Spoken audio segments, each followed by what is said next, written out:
চাঁদপুর জেলার মধ্যে চাঁদপুর সদর উপজেলায় দৃষ্টিনন্দন একটি ডিগ্রি কলেজের মধ্যে ফরক্কাবাদ ডিগ্রি কলেজ অন্যতম, যার ভিতরে রয়েছে প্রাকৃতিক সৌন্দর্য এবং রয়েছে বড় একটি পুকুর।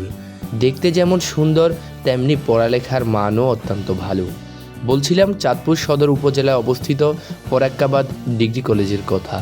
আমরা হঠাৎ ঘুরতে চলে আসলাম চাঁদপুর সদর উপজেলায় ফরক্কাবাদ ডিগ্রি কলেজে।